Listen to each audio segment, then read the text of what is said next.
بسم اللہ الرحمن الرحیم۔ یہ ہمارا 12واں اور آخری لیکچر، اور یہ جو لیکچر سیریز جس کا بڑا عنوان تھا اللہ تعالیٰ ہم سے کیا چاہتے ہیں، اس کے دوسرے حصے میں اس میں کہ لیکچر نمبر 7 سے میں نے بات شروع کی، اس کا عنوان تھا ایمانیات اور ان کی روشنی میں جینا۔ ہر روز کے لیکچرز ایسے تھے کہ اللہ پر ایمان اور اللہ کے ایمان کے ساتھ زندگی گزارنا، آخرت پر ایمان، آخرت پر ایمان کے ساتھ جینا، اور آج صبح ہم نے نبوت اور رسالت پر ایمان کو سمجھا، یعنی یہ جانا کہ ہم کیوں مانتے ہیں، کیا آرگومنٹس ہیں جو قرآن مجید نے پیش کی ہیں کہ جس کے بعد ہر سچائی کو ماننے والا انسان اس بات پر مجبور ہوگا کہ وہ اس دعوت کو قبول کرے اور مانے۔ جب آپ مان لیتے ہیں تو پھر اس کا مطلب کیا ہے، یعنی آپ کا کیا رویہ ہونا چاہیے، اس ایمان کی روشنی میں آپ کیسے زندگی گزاریں۔ قرآن مجید میں اس حقیقت کو بیان کرنے کے لیے لکیلی ایک آیت ہے جس کو میں آپ کے سامنے رکھتا ہوں، جس میں اللہ تعالیٰ نے خود یہ بیان کر دیا کہ ایمان لانے کے بعد، نبی اکرم صلی اللہ علیہ وسلم پر ایمان لانے کے بعد کیا رویہ ہے کہ جو مطلوب ہے، اور یہ ایڈریس کیا گیا ہے بنی اسرائیل کو، جن کے بارے میں نے آپ کو صبح یہ بتایا کہ ان کو، یعنی ان کے پڑھے لکھے لوگ جن کے پاس اللہ کی کتاب کا علم تھا، انہیں نبی صلی اللہ علیہ وسلم کی تشریف لانے کا اتنا واضح طریقے سے علم تھا کہ قرآن مجید نے یہ کہا کہ یہ ان کو پہچانتے ہیں جیسے اپنے بچوں کو پہچانتے ہیں، اپنے بیٹوں کو پہچانتے ہیں۔ ان کو یہ دعوت دی گئی کہ وہ ایمان لائیں، اور ان کو یہ کہا گیا کہ پھر ایمان لانے کے بعد وہ رویہ، ایٹیچیوڈ اختیار کریں کہ جو ایمان لانے کے نتیجے میں لازماً پیدا ہونا چاہیے۔ چنانچہ فرمایا، یعنی آیت کچھ یوں ہے، آیت نمبر 157 سورہ نمبر 7، الذین یتبعون الرسول، فرمایا کہ وہ لوگ کہ جو رسول کی پیروی کریں۔ کون سے رسول؟ النبی الامی، وہ رسول کے نبی جو نبی امی ہے، یعنی یہ میں پہلے بھی بتا چکا ہوں کہ چونکہ بنی اسرائیل اہل کتاب تھے، وہ جانتے تھے کہ اللہ کے پیغمبروں کی وہی شریعت کیا ہے، تو وہ اپنے آپ کو سمجھتے تھے پڑھا لکھا، اور بنی اسماعیل کو وہ کہتے تھے کہ یہ ان پڑھ ہیں، چنانچہ ان کو وہ امی کہتے تھے۔ اور یہ شروع میں تو خیر انہوں نے مذاق اڑانے کے لیے ایک انسلٹنگ انداز میں کہنا شروع کیا، لیکن پھر یہ ان کا لقب بن گیا، اور اس میں کسی قسم کی کوئی منفی انڈرسٹینڈنگ نہیں تھی۔ اور چونکہ نبی صلی اللہ علیہ وسلم بھی انہی میں سے تھے، اور آپ کے بارے میں یہ صبح بتا چکا کہ آپ لکھنا پڑھنا نہیں جانتے تھے، یہ آپ کی ایک خصوصیت تھی، کیونکہ آپ کو اللہ تعالیٰ نے قرآن کے ذریعے سے جو ایک غیر معمولی معجزہ دینا تھا، اس کے معجزہ ہونے میں ایک چیز جس نے اور زیادہ نمایاں کردار ادا کیا، وہ یہ تھا کہ ایک جانب یہ کتاب تھی کہ جو علم اور حکمت کا خزانہ تھی، اور دوسری جانب یہ کتاب ان پر نازل ہوئی کہ جو لکھنے پڑھنے سے واقف ہیں۔ تو فرمایا کہ وہ لوگ کہ جو پیروی کریں گے اس رسول نبی امی کی، الذی یجدونہ مکتوبا عندہم، وہ نبی رسول امی جن کو وہ پاتے ہیں لکھا ہوا اپنے پاس.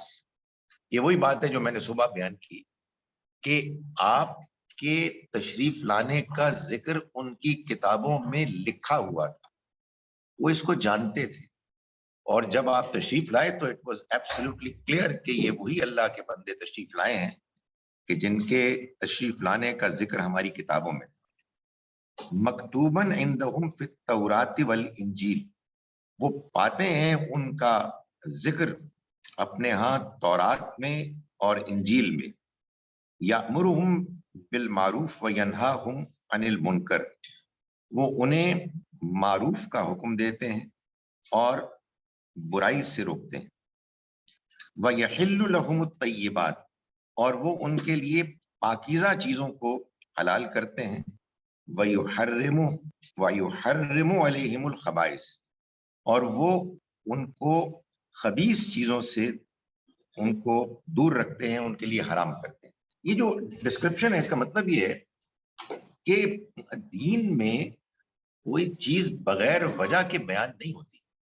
یعنی اگر کچھ چیزوں کو کھانے سے روکا گیا ہے تو اس کے روکے جانے کی وجہ ہے, اور اگر کھانے کی اجازت ملی ہے تو اس لیے ملی ہے کہ یہ پاکیزہ چیزیں ہیں جن کو کھانا ہے, اور جو ناپاک چیزیں ہیں, جو بری چیزیں ہیں, ان کو کھانے سے روکا گیا ہے. فرمایا کہ وَيَذَرُوا عَنْهُمْ إِسْرَهُمْ وَالْأَغْلَالَ الَّتِي كَانَتْ عَلَيْهِمْ, اور مزید یہ بتایا کہ یہ پیغمبر جو اب آ گئے ہیں, جن کو اے کتاب والو, اہل کتاب تمہیں ماننا ہے, یہ دور کرتے ہیں ان کو, یعنی ان کے ماننے والوں کو, ان سے ان کے ان بوجھوں کو, اور ہٹاتے ہیں ان سے ان کے ان توقوں کو. وہ توق جہاں جو قیدیوں کو پہناتے تھے نا, التی کانت علیہم, جو اس سے پہلے ان پر پڑے ہوئے تھے. یہ بوجھ اور یہ توق کیا تھے؟ یہ اصل میں دین میں سختیاں, دین میں سختیاں, یعنی وہ احکام کے جو یا تو اللہ تعالیٰ نے سخت دیے ہوئے تھے. کیوں سخت دیے ہوئے تھے؟ ان کی بدتمیزیوں کی وجہ سے. بنی اسرائیل اللہ کے دین کے بارے میں نان سیریس تھے, سو وہ بیکار قسم کے سوالات کرتے تھے ٹال مٹول کرنے کے لیے, جس کی بڑی نمایاں مثال گائے کے ذبح کرنے کا واقعہ ہے کہ اللہ تعالیٰ نے یہ کہا تھا کہ بھائی یہ گائے ذبح کرو. گائے ہوتی ہے, گائے گینڈا نہیں ہوتی کہ اس کے بارے میں کوئی سوال ہو. بھائی گائے پکڑو, ذبح کرو. تو انہوں نے اس کے بارے میں سوال کرنے شروع کر دی کہ وہ کیا ایج ہو اس کی, کیا کلر ہو اس کا پروفیشن کیا ہو, مصروفیات کیا ہو, اس لیے کہ they were not interested. تو ظاہر ہے کہ جب انہوں نے سوال کرنے شروع کیے تو اللہ تعالیٰ نے جواب دینے شروع کر دیے, جس کے نتیجے میں پھر ان کے لیے ان کی شریعت سخت ہونی شروع ہو گئی, ان کی اپنی نالائقیوں کی وجہ سے. اور دوسرے وہ بوجھ تھے کہ جو ان کے علماء نے دین کو خامخواہ سخت طریقے سے سمجھ کر سخت طریقے سے بیان کرنا شروع کر دیا, اور اس کے نتیجے میں اور زیادہ مشکلات پیدا ہو. ہماری بدقسمتی یہ ہے کہ اللہ تعالیٰ نے بڑے فخر کے ساتھ یہ احسان جتلاتے ہوئے نبی اکرم صلی اللہ علیہ وسلم کو اہل کتاب کو انٹروڈیوس کرایا کہ یہ اب آ کے لوگوں کی زندگی کو آسان کرنے آئے ہیں. ان کے پاس جو دین, جو شریعت ہم نے ان کو دیا ہے, بالکل آسان ہے, وہ فطرت کے مطابق ہے, اس میں کوئی خامخواہ کی مشکل پیچیدگی نہیں. لیکن ہماری بدقسمتی ہے کہ ہمارے ہاں فقہ کے نام پر ایک اتنا الیبوریٹ ڈیٹیلڈ ایک قانون کا ڈھانچہ لوگوں نے بنا دیا, اور پھر اس میں بھی سختیاں ہوئیں, اور لوگ کسی ایک فقہ کو بلائنڈلی فالو کرتے ہیں اور دوسرے کو نیگیٹ کرتے ہیں, اور نہ جانے کیا کیا اصطلاحات ایجاد کر لی ہیں. اور میں دیکھتا ہوں کہ مسلمان دین کے بارے میں گفتگو کرتے ہیں, اور دین کی گفتگو میں اگر کوئی چیز مسنگ ہوتی ہے تو وہ قرآن ہے. کچھ اپنی اصطلاحات ہیں, کچھ اپنی انڈرسٹینڈنگ ہے. اللہ تعالیٰ نے فرمایا تھا یہ وہ بوجھ ہے, یہ وہ طوق ہیں جن سے انسانیت کو آزاد کرنا مقصود ہے، اور جو دین ہے تو بالکل فطری ہے، وہ جن چیزوں سے روکتا ہے وہ بری ہیں، گندی ہیں، جن چیزوں کی اجازت دیتا ہے وہ پاک صاف ہے۔ تو یہ سب بتایا اللہ کے پیغمبر کو انٹروڈیوس کرتے ہوئے۔ اس کے بعد یہ بتایا کہ اب جب یہ آ گئے ہیں اور تم ان کو مانو گے تو پھر تم سے کیا ایکسپیکٹیشن ہے؟ فرمایا فَالَّذِينَ آمَنُوا بِهِ، چنانچہ وہ لوگ کہ جو ایمان لائیں ان پر، وَعَزَّرُوهُ اور ان کی عزت کریں، وَنَصَرُوهُ اور ان کی مدد کریں، وَاتَّبَعُوا الَّذِي أُنزِلَ مَعَهُ اور وہ پیروی کریں اس نور کی روشنی کی کہ جو ان کے ساتھ اترا ہے، اولئک هم المفلحون، تو یہی لوگ ہیں کہ جو فلاح پانے والے ہیں۔ سو گویا کہ خود اللہ تعالیٰ نے 4 مختلف عنوانات کے تحت یہ بات بیان کر دی کہ کیا ایکسپیکٹیشنز ہیں کسی شخص سے کہ جو پیغمبر صلی اللہ علیہ وسلم پر ایمان لائے۔ یا آپ یوں سمجھیے کہ آپ کی دعوت جب پہنچ جائے تو اس دعوت کو قبول کرنے کے بعد کیا چیزیں ہیں کہ جو کی جانی چاہیے۔ اس میں سب سے پہلی بات کی گئی کہ فَالَّذِينَ آمَنُوا بِهِ، پھر وہ لوگ کہ جو ایمان لائیں آپ پر۔ سو معلوم یہ ہوا کہ سب سے پہلے تو آپ پر ایمان لانا ہے۔ یہ بات میں بار بار بیان کرتا ہوں کہ اللہ کے پیغمبروں پر ایمان لانے کی ضرورت ہے، اللہ کا یہ تقاضا ہے۔ جو لوگ مسلمان پیدا ہوتے ہیں ان کو یہ خیال ہوتا ہے کہ وہ ایمان لا چکے، نہیں، ایسا ہو نہیں سکتا، اس لیے کہ جب ہم کسی خاص ٹریڈیشن میں پیدا ہوتے ہیں تو اس ٹریڈیشن میں جو چیزیں پیش کی جا رہی ہیں ان کو ماننا ایک ٹریڈیشن کا تقاضا ہے۔ مطلب یہ ہے کہ آپ نہیں مانیں گے تو آپ کو پاکٹ منی نہیں ملے گی، آپ کی پٹائی ہو جائے گی۔ سو یہ تو ایک مجبوری ہے، یہ ماننا تو نہیں ہے۔ جو ماننا مطلوب ہے وہ ماننا ہے کہ جس کو میں نے آج صبح بتایا قرآن مجید کی مختلف بیانات کی روشنی میں، کہ اللہ تعالیٰ نے اپنے پیغمبر کو پیغمبر برحق منوانے کے لیے جو دلائل فراہم کیے وہ 4 بڑے ٹائٹلز کے تحت ڈیٹیلز کے ساتھ ان کو پیش کیا گیا، یعنی آپ کا کردار، آپ کا لایا ہوا پیغام اور اس کے غیر معمولی امپریسو پہلو، آپ کے بارے میں پہلے سے موجود خبریں کہ آپ کو تشریف لانا ہے اور ان اوصاف کے ساتھ آپ کو اللہ نے بھیجنا ہے جن کو جب کوئی دیکھے تو ایمان لائے۔ اور last but not the least, آپ نے خود بالکل ابتدا میں جو پیشن گوئی کی جو بڑی ہی انہونی تھی، جس کا ہونا بہت مشکل تھا، وہ غیر معمولی طریقے سے پوری ہو گئی۔ تو یہ 4 مختلف وہ دلائل ہیں کہ جن کو جب انسان قرآن مجید میں بار بار پڑھتا ہے اور غور کرتا ہے تو پھر چاہے کوئی مسلمان ہو یا غیر مسلم، وہ یہ محسوس کرتا ہے کہ بات سمجھ میں آ گئی، کوئی شبہ نہیں کہ اللہ کے پیغمبر۔ اس سے پہلے تقریریں ہیں، اس سے پہلے شاعری ہے، اس سے پہلے نعرے ہیں، اس سے پہلے ایک کلیکٹیو وہ ہے ایک دوسرے کو بات کہنا۔ آپ اگر یہاں نہیں کہیں اور پیدا ہوتے تو آپ کچھ کر رہے ہوتے، آپ کچھ اور کر رہے ہوتے، یہ تو لازمن ہوتا بھائی، اس میں آپ کا کمال کیا ہے؟ ادھر پیدا ہوئے آپ یہ کر رہے ہیں، ادھر پیدا ہوتے آپ وہ کر رہے ہوتے۔ سو اس پر اللہ تعالیٰ لوگوں کی کامیابی اور ناکامی کا فیصلہ کریں گے، یہ نہیں ہو سکتا۔ سو اللہ تعالیٰ نے سب سے پہلے یہ تقاضا کیا ہے کہ انسان اگر اس کے سامنے کوئی سچائی آتی ہے، کوئی سچائی بھی، وہ اس کو مانے۔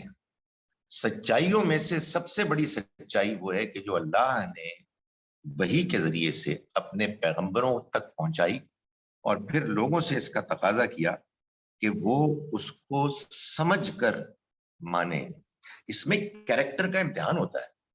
آدمی جو چیزیں مانتا چلا آ رہا ہوتا ہے اس کی ضد میں مبتلا ہوتا ہے. آدمی پریجڈسڈ ہوتا ہے. آدمی دوسرے آدمی کو سننے کے لیے تیار نہیں ہوتا. آدمی کے اندر ایروگنس ہوتی ہے. ان سب رکاوٹوں کو دور کر کے اگر کوئی شخص مانتا ہے تو یہ ہے ایمان. اور یہ میں آپ سے پھر گزارش کرتا ہوں کہ یہ ممکن ہے کہ مسلمان پیدا ہو کے مسلمان معاشرے میں رہتے ہوئے بھی آدمی ایمان نہ لا رہا ہو بلکہ ایسی جذباتی نعرے لگا رہا.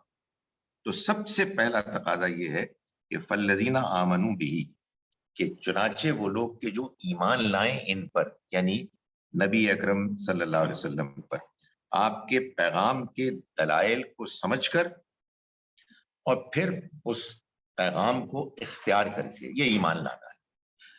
ایک مرتبہ جب آپ اس کو مان لیں گے تو پھر باقی چیزیں آپ سے آپ نیچرلی ہوں. لیکن ضروری یہ ہے کہ آپ بات کو سمجھیں. دیکھیے میں آپ سے گزارش کروں کہ قرآن مجید نے اس بات کو بہت زوردار طریقے سے بیان کیا ہے کہ قرآن کو جب آپ تدبر کے ساتھ پڑھیں، غور و فکر کے ساتھ، تو آپ کو یہ محسوس ہوگا کہ اس میں کوئی کنٹرڈکشن نہیں. جب آپ کو یہ محسوس ہوگا کہ اس میں کوئی کنٹرڈکشن نہیں ہے تو پھر آپ اس کنکلوژن تک جائیں گے کہ گاڈ، یہ تو اللہ کی کتاب ہے. اور جب آپ کو یہ محسوس ہوگا کہ یہ اللہ کی کتاب ہے تو آپ کہیں گے کہ اس کے لانے والے اللہ کے پیغمبر. تو یہ اصل میں ایمان کا پروسیس ہے. یہ کسی غیر مسلم سے بھی تقاضا کیا جائے گا اور سب مسلمانوں سے بھی تقاضا کیا جائے گا. قرآن مجید یہ کہتا ہے یاسین، یہ سورہ یاسین ہے، والقرآن الحکیم، یہ پر حکمت قرآن اس بات پر گواہ ہے انک لمن المرسلین، کہ آپ رسولوں میں سے. یعنی قرآن کا پر حکمت قرآن ہونا اور کسی انسان کا اس کے پر حکمت ہونے کو جاننا، یہ اس بات کی دلیل ہے کہ اس کے لانے والے اللہ کے رسول. جو لوگ اس طرح سے ایمان نہیں لاتے، ان کا جو ایمان ہوتا ہے ٹریڈیشنل جذباتی، اس میں پھر وہ جو کچھ کرتے ہیں وہ ایمان کے مطابق نہیں ہوتا بلکہ ٹریڈیشن کے مطابق ہوتا ہے. وہ غصے میں آتے ہیں، وہ لڑائی کرتے ہیں، برا بھلا کہتے ہیں، وہ پارٹیاں بازیاں کرتے ہیں، وہ فرقے بناتے ہیں، ایک دوسرے پر لان تان کرتے ہیں. You name it. آپ کے پاس انٹرنیٹ میں مواد بھرا ہوا ہے، ایک دوسرے کو سنا رہے ہیں، ایک دوسرے کو انڈرمائن کر رہے ہیں، نہ جانے کیا کچھ کر رہے ہیں. سو اگر آپ ایمان لائیں گے جس طرح سے کہ ایمان لانے کا حق ہے تو پھر امید ہے کہ یہ سب کچھ نہیں ہو. سو یہ پوائنٹ نمبر 1 ہے کہ فالذین آمنوا بہ وعزروہ، اور جنہوں نے ان کی عزت کی، احترام کیا. یہ ایمان لانے کے بعد ایک نیچرل نتیجہ نکلے گا کہ جب آپ ایمان لائیں گے تو اس کے بعد آپ یہ محسوس کریں گے کہ جن پر آپ ایمان لائے ہیں وہ اللہ کے پیغمبر ہیں، اور جو اللہ کے پیغمبر ہیں وہ اللہ کے نمائندے ہیں. اور اللہ کے نمائندے کی عزت اور احترام یہ آپ سے آپ پیدا ہو، یہ بالکل نیچرل ہے. ایک صحابی رسول تھے عمرو ابن العاص رضی اللہ عنہ. وہ یہ کہتے تھے کہ میری زندگی کا ایک دور وہ تھا کہ جب وہ ایمان نہیں لائے تھے کہ میں ظاہر دشمنی تھی اور نبی اکرم صلی اللہ علیہ وسلم کے لیے نعوذ باللہ قتل کا منصوبہ بناتا تھا اور اس کے لیے میں موقع تلاش کرتا تھا. اور پھر میری زندگی کا وہ دور آیا کہ جب میں ایمان لایا اور میں نگاہ اٹھا کر آپ کے چہرہ مبارک کو دیکھ نہیں سکتا. چنانچہ اگر تم مجھ سے یہ پوچھو کہ آپ کا چہرہ کیسا تھا میں تمہیں نہیں بتا سکتا. سو یہ فرق آپ سے آپ پیدا ہو جاتا. وہ رسپیکٹ جو انسان کو اس ایمان کے نتیجے میں ملتی ہے، وہ رسپیکٹ لازمی نتیجہ ہے. اگر وہ نہیں ہے تو اس کا مطلب یہ ہے کہ کہیں گڑبڑ ہے. چنانچہ سورہ حجرات سورہ نمبر 49 جس کے بارے میں بعض اسکالرس کا یہ کہنا ہے کہ پورا قرآن مجید اصل میں نبی صلی اللہ علیہ وسلم کے زمانے میں جو معاملات تھے ان کے بارے میں رہنمائی کرنے کے لیے آیا، اور معلوم ہوتا ہے کہ سورہ حجرات آپ کے بعد جو کچھ ہونے والا تھا ان پرابلمز کے پیش نظر اللہ تعالیٰ نے کچھ اسپیشل رہنمائی کی۔ آخری دور میں جب بہت بڑی تعداد میں مسلمان اسلام میں داخل ہو گئے، یدخلون فی دین اللہ افواجا، تو ظاہر ہے کہ بہت سے لوگ وہ تھے کہ جو خام تھے، را، ان کی تربیت نہیں ہوئی تھی، ان کو اندازہ نہیں تھا کہ یہ جو انہوں نے ایمان کا دعویٰ کیا ہے اس کے کیا تقاضے ہیں۔ یہ میں صبح بھی بتا چکا ہوں کہ ان کے بارے میں قرآن نے ایک بڑا انٹرسٹنگ تبصرہ یہ کیا کہ قالت الاعراب آمنا، یہ بدو کہتے ہیں کہ ہم ایمان لے آئے، تم ان سے کہو قل لم تؤمنوا، ان سے کہو کہ تم ایمان نہیں لائے، ولکن قولوا اسلمنا، بلکہ یہ کہو کہ مسلمان ہو گئے، ولما يدخل الایمان فی قلوبکم، ایمان ابھی تمہارے دلوں میں داخل نہیں ہوا۔ سو یہ وہ لوگ تھے تو جن کو جب وہ مسلمان ہوئے تو ابھی ان کو کچھ پتہ ہی نہیں تھا، تو وہ آتے تھے اور ایسی باتیں کرتے تھے حضور کی مجلس میں جیسے آپس میں باتیں کرتے ہیں، اور زمانے میں کو گھنٹیاں وغیرہ تھی نہیں، تو وہ حجرات جو تھے اس کے باہر وہ کھڑے ہوتے، اگر نبی صلی اللہ علیہ وسلم کا ان کو انتظار کوئی بات کرنی ہوتی، اونچی اونچی آواز میں وہ آپ کو پکارتے آپ کا نام لے کے۔ تو اللہ تعالیٰ نے فرمایا کہ ایمان والوں لا ترفعوا اصواتکم، تم اپنی آوازوں کو بلند نہ کرو فوق صوت النبی، نبی کی آواز پر، ولا تجہروا لہ بالقول، اور ان کے سامنے بات کرتے ہوئے اپنی آواز کو بلند نہ کرو، کجہر بعضکم لبعض، جیسے کہ ایک دوسرے سے بات کرتے ہو تم اونچی آواز کرتے ہو، ان تحبط اعمالکم، کہ کہیں تمہارے اعمال ضائع نہ ہو جائیں، وانتم لا تشعرون، اور تمہیں اس کا احساس بھی نہ ہو۔ سو ایمان لانے کے بعد، اور میں گزارش کروں کہ وہ ایمان کے جو حقیقت میں انسان کے دل میں داخل ہوتا ہے، اس کے بعد انسان کوئی اس طرح کی بدتمیزی نہیں کر سکتا، اس طرح کا کیجول ایٹیچیوڈ اختیار نہیں کر سکتا کہ جو آپس میں ہم ایک دوسرے کے ساتھ دوستوں میں بے تکلف کرتے ہیں۔ اس لیے کہ جب انسان کو اس کا احساس ہو کہ وہ جن ہستی کے ساتھ معاملہ کر رہا ہے وہ اللہ کے پیغمبر ہیں، تو لازماً احترام پیدا ہوگا، لیکن یہ احترام ایمان والوں کے اندر پیدا ہو۔ جو ابھی ایمان نہیں لائے، جو ابھی غیر مومن غیر مسلم عمر ابن العاص ہیں، ابھی نہ ایمان لانے والے عمر ہیں، ابھی ایمان سے محروم خالد بن ولید ہیں، مخالفت کریں گے، بڑی نیچرل سی بات ہے، کیونکہ ابھی ان کو بات ہی سمجھ میں نہیں آئی ہے۔ آپ کہیں کہ ہر وہ شخص کے حضور کے بارے میں جو بات کرے گا میری توقع سے مختلف، میں اس کو مار دوں گا، سو یہ کوئی دین کا تقاضا نہیں، یہ زبردستی کا کسی سے عزت احترام کروانا، اس کا نتیجہ یہ نکلتا ہے کہ آپ کے معاشرے میں منافقت پیدا ہوتی ہے۔ آپ نے اتنا روب ڈال دیا لوگوں کے اوپر کہ وہ جب میڈیا میں آتے ہیں تو کوئی بھی ہو، کسی کے کچھ بھی خیالات ہوں، وہ بات کرے گا جب دین کے بارے میں، خاص طور پر نبی صلی اللہ علیہ وسلم کے بارے میں، تو وہ آپ دیکھیں گے بہت اٹینشن ہو کے بڑے اہتمام کے ساتھ زبان سے بات کرے گا۔ I don't want to doubt anybody's intentions، لیکن یہ it's pretty much obvious کہ وہ اصل میں اسی لیے کر رہے ہوتے ہیں کہ ذرا سی بات اوپر نیچے ہوئی تو ماریں گے، لوگ ماریں گے، یہ دین کا بالکل تقاضا۔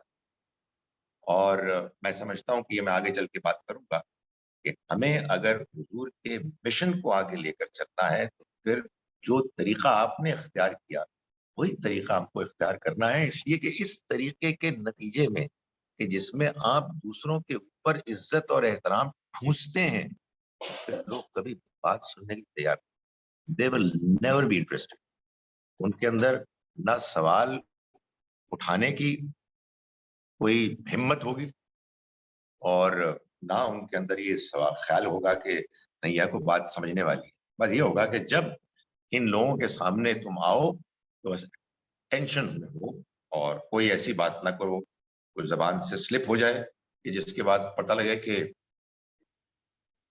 چھوڑے یار, پتہ لگے کہ بندے کو مار دیا اور مار کے جلا دیا, تو پھر تو یہ ہوگا. یہ بالکل تقاضا ہے. سو احترام, عزت, یہ ایمان کا تقاضا ہے جو ایمان لایا ہے. جو نہیں لایا اس کے لیے ابھی دیکھتے ہیں اللہ تعالیٰ کیا بتاتا ہے.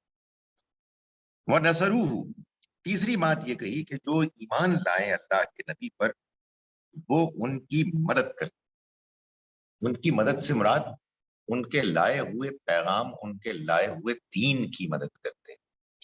نبی اکرم صلی اللہ علیہ وسلم اس دنیا میں ایک مشن لے کے آئے, ایک پیغام لے کر آئے ہیں.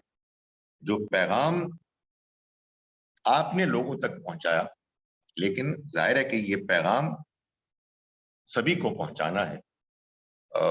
اس پیغام کے اور اس دین کے مختلف تقاضے ہیں. سو جو بھی صاحب ایمان ہے وہ دین کی کسی پہلو میں بھی اگر خدمت کرتا ہے تو اصل میں وہ دین کی نصرت کرتا ہے, نصرت دین کرتا ہے. تو یہاں اس کو یوں بیان کیا گیا کہ جنہوں نے ان کی مدد کی, یعنی نبی صلی اللہ علیہ وسلم کی مدد کی, یعنی دین کی مدد کی. یا ایھا الذین آمنوا کونوا انصار اللہ, اے ایمان والو اللہ کے مددگار بن جاؤ.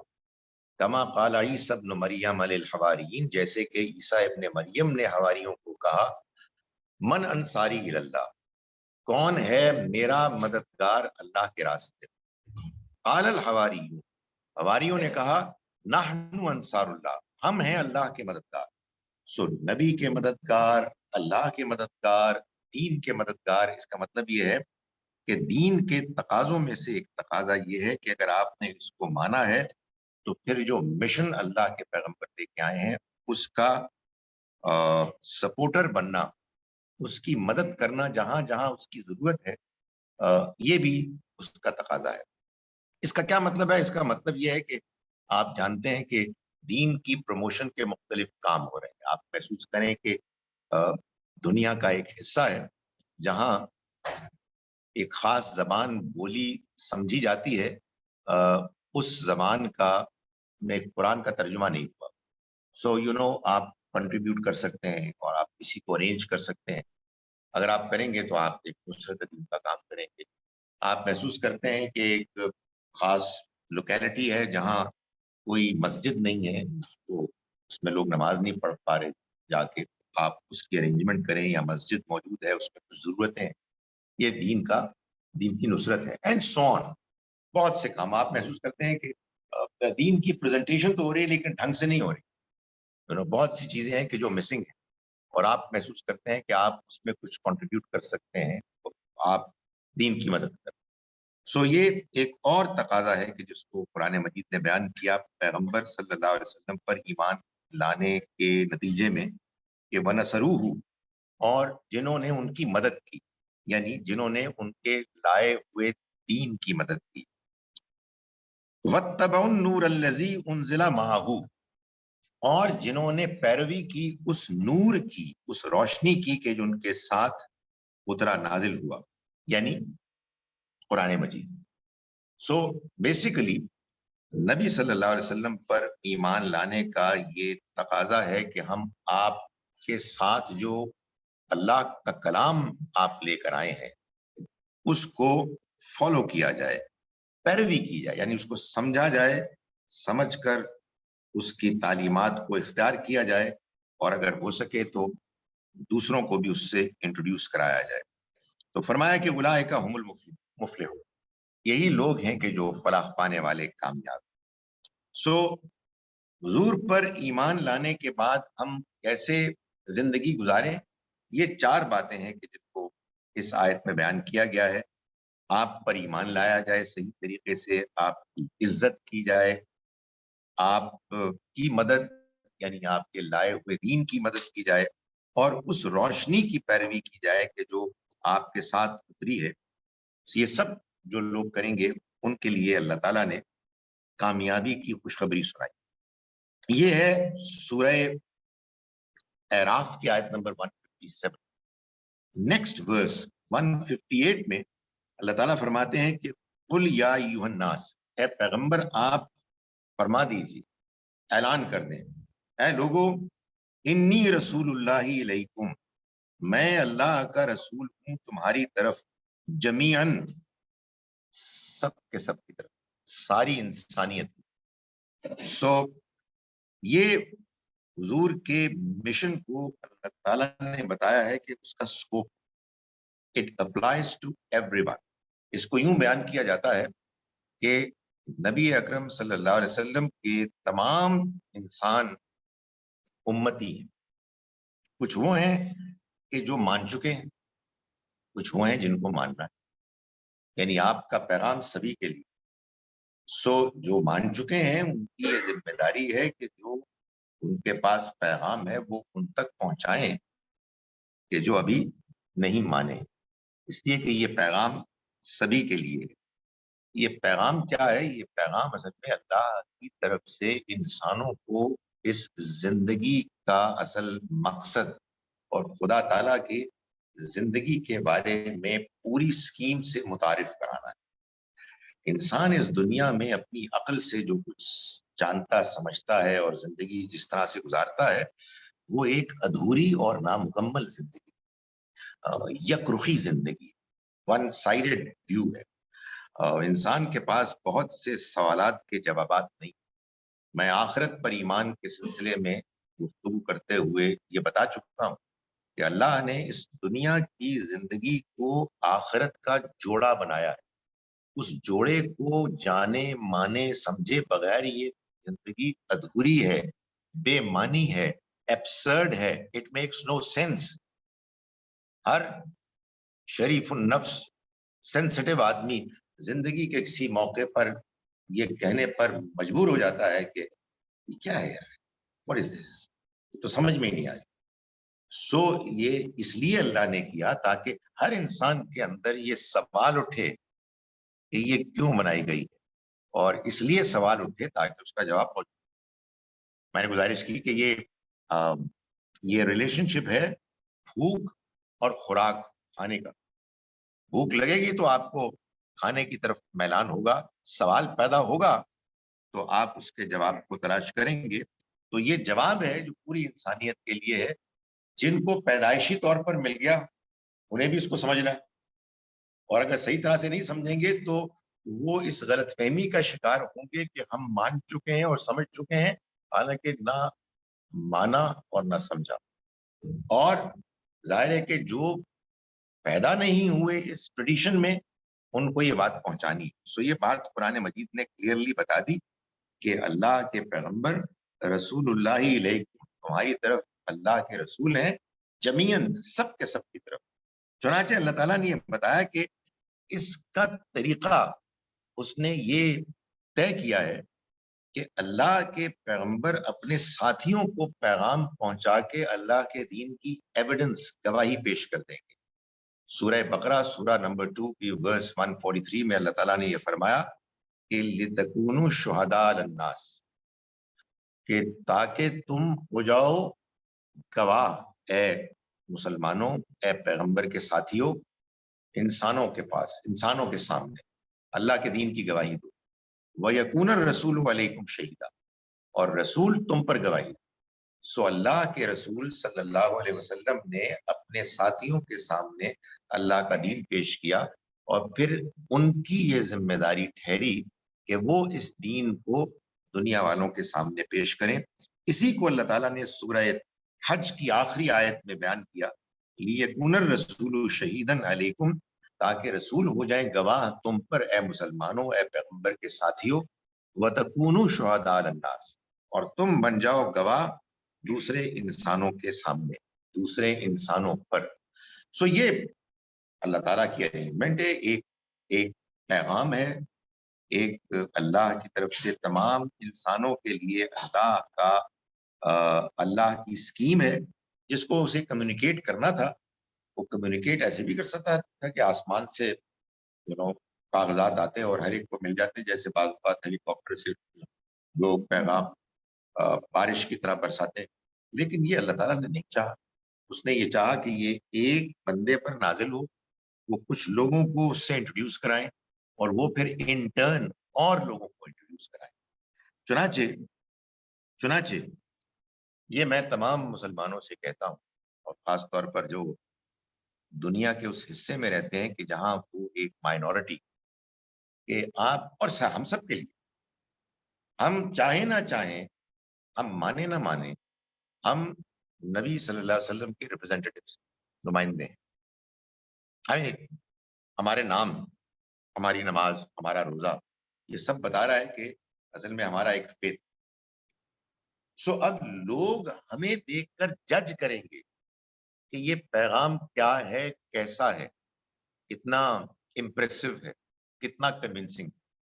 سو بات یہ ہے کہ ہمارے پاس کوئی چوائس نہیں سوائے اس کے کہ ہم اچھے ریپرزینٹیٹیو بننے کی کوشش کریں, بات کو سمجھیں اور بات کو سمجھائیں. ڈنڈا مار کے, گالی دے کے, بدتمیزی کر کے ہم پروف کرتے ہیں کہ we know nothing and we are not serious about it. مطلب ہم تو بالکل غیر ذمہ دار. یہ بڑی ذمہ داری کا کام اور یہ سبھی کے لیے. نبی صلی اللہ علیہ وسلم کو ماننے کے نتیجے میں یہ تو آپ سمجھیں کچھ ذمہ داریاں کچھ جو بنتی ہیں, یہ ان کا کچھ ہلکا سا بیان تھا. مگر قرآن مجید نے ایک اور بات بھی بیان کی, اور وہ یہ ہے سورہ احزاب سورہ نمبر 33 کی آیت نمبر 21 میں, لَقَدْ كَانَ لَكُمْ فِي رَسُولِ اللَّهِ أُسْوَةٌ حَسَنَةٌ.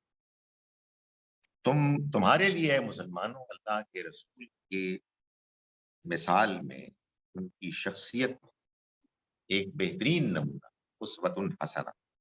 چنانچہ آپ نے جس طرح سے زندگی گزاری اور آپ نے جس طرح سے دین پر عمل کیا اور دین کو پیش کیا, وہ ہمارے لیے آئیڈیل ہے. اور اس آئیڈیل کے ہم جتنے قریب جائیں گے اتنا ہی ہم اللہ کی ایکسپیکٹیشنز کو پورا کریں گے. چنانچہ ہم قرآن مجید کو دیکھتے ہیں کہ قرآن مجید میں بہت سی باتیں بیان. مثال کے طور پر یہ کہ آپ اللہ کے عبادت گزار کا, بہت عبادت, اللہ کے آگے جھکتے تھے. تہجد کی نماز آپ کے لیے ایک ایڈیشنل اضافی لازمی نماز تھی, اور آپ نماز پڑھتے تھے, اللہ کی عبادت کرتے تھے ایسے خلوص کے ساتھ کہ معلوم ہوتا تھا کہ پوری طرح سے آپ انوالوڈ ہیں. اور یہ وہ چیز تھی کہ جو آپ کی شخصیت کا پرابلی سب سے نمایاں حصہ, یعنی آپ کو دیکھ کے, آپ کی زندگی کو دیکھ کے, آپ کے طور طریقے کو دیکھ کے سب سے بڑی بات, سب سے بڑا احساس یہ ہوتا تھا کہ یہ اللہ کے بندے اللہ کے آگے جھکتے ہیں, سجدہ کرتے ہیں اور یاد کرتے ہیں. سو اللہ کی عبادت یہ ایک بہت نمایاں آپ کی شخصیت کا پہلو, جس کو کہ جب عائشہ رضی اللہ عنہا نے دیکھا, اور ظاہر ہے کہ آپ زوجہ تھیں اور ان کو دیکھتی تھیں عبادت کو, بہت زیادہ عبادت کرتے تھے, تو آپ نے یہ پوچھا کہ آخر آپ کو اتنی کیا ضرورت ہے, اللہ تعالیٰ نے تو پہلے ہی آپ سے کامیابی کا وعدہ کیا ہوا. تو آپ نے فرمایا کہ افلا اکون عبدا شکورا, کیا میں اللہ کا شکر گزار بندہ نہ بنوں, یعنی یہ جو نعمتیں مجھے ملی ہیں میں ان نعمتوں پر اپنے رب کا شکر ادا کرنا چاہتا ہوں جتنا بھی ممکن. سو یہ قرآن مجید نے بالکل شروع ہی سے تقاضا کیا آپ سے کہ یہ جو آپ کی مخالفت ہو رہی اور یہ جو لوگ مذاق اڑاتے ہیں, تکالیف پہنچاتے ہیں, پھپتیاں چست کرتے ہیں, آپ کے ساتھیوں وغیرہ کو سکھاتے ہیں, اس میں آپ کے لیے سب سے بڑا جو سہارا ہے وہ اللہ سے تعلق ہے. چنانچہ سورہ علق میں آخر میں یہ فرمایا کہ یہ جو آپ کی مخالفت کر رہے ہیں ان کو اگنور کریں, کلا لا تطع, اس کو اہمیت نہ دیں, واسجد واقترب, سجدہ کریں اور قریب آئیں, یعنی اللہ کا قرب حاصل کریں, اللہ کے ساتھ تعلق قائم کریں. یہی طریقہ ہے سب سے بہترین, یہی زندگی کا مقصد ہے. میں یہ بتا چکا ہوں کہ اللہ نے اپنے بندوں کو, انسانوں کو اور جنوں کو بنایا اپنی عبادت کے.